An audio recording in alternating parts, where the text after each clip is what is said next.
आप सबों का मैं अभिनंदन करता हूं प्रभु यीशु मसीह के नाम में। अपनी इस लेंट की यात्रा में हम 40 दिनों में 40 शब्दों के ऊपर गौर कर रहे हैं। आज का शब्द है आश्चर्य। अंग्रेजी में कहें तो वंडर, इसको हम विस्मय भी कह सकते हैं, लेकिन आश्चर्य के साथ ही हम आज रहेंगे। आपने बच्चों को देखा है कभी? वो बहुत समय ऐसी चीजों को देख सकते हैं जिसको कि आप और मैं बड़े होने के नाते जिन पे गौर भी नहीं करते। छोटे से कीड़े को वो कई समय तक, बहुत समय तक रेंगते हुए देख सकते हैं। बारिश की जब बूंदें जो खिड़की पे पड़ती हैं, बच्चे उसमें खो से जाते हैं। आसमान में बादलों को आकार बदलते हुए वो देखते हैं। कहीं ना कहीं आप में और मुझ में भी वो क्षमता रही होगी जब हम बच्चे थे, लेकिन उस क्षमता को अब हमने खो दिया है।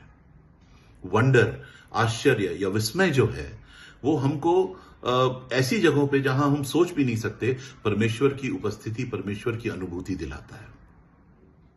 स्वयं प्रभु यीशु मसीह ने कहा था, यदि हम बच्चों की मानंद ना बने तो परमेश्वर के राज्य में प्रवेश ना कर पाएंगे। इसका यह मतलब भी हो सकता है कि हमको बच्चों की तरह ही उत्सुक रहना है, बच्चों की तरह ही आश्चर्यचकित होना है, और बच्चों की तरह ही हमारे अंदर में जिज्ञासा होनी चाहिए परमेश्वर के बारे में, परमेश्वर की चीजों के बारे में। आश्चर्य जो है ना, वो और विस्मय जो है, वो आराधना की ओर ले जाता है। पवित्र वचन में हम पाते हैं ऐसे परमेश्वर के बारे में जिसको कि पसंद है अपने बच्चों को आश्चर्यचकित करना। मूसा के बारे में सोचिए, जलती हुई झाड़ी को जब उसने देखा था तो आश्चर्य से भर गया था। उन विद्वानों के बारे में सोचिए जो प्रभु यीशु मसीह को ढूंढने निकले थे और तारा देखा था, विस्मय से भर गए थे, आश्चर्य से भर गए थे, उस तारे के पीछे चले और प्रभु को पाया।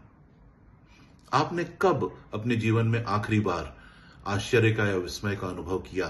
परमेश्वर की प्रकृति पर, परमेश्वर की बनाई हुई चीजों पर, या परमेश्वर के काम पर?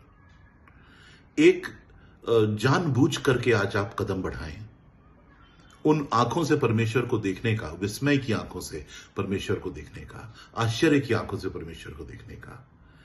क्योंकि मैं आपको बताऊं, जब हम ऐसा करते हैं तो हम कृतज्ञता से भर जाते हैं, क्योंकि हमको पता चलता है हम एक ऐसे संसार में रह रहे हैं जिसको कि हमारे परमेश्वर ने बहुत क्रिएटिविटी के साथ बनाया।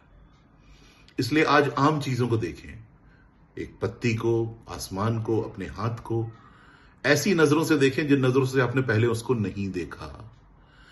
परमेश्वर की उपस्थिति में आप जाएंगे, परमेश्वर के बारे में आपको नई चीजें पता चलेंगी और आप कृतज्ञता से भर जाएंगे, आराधना से भर जाएंगे।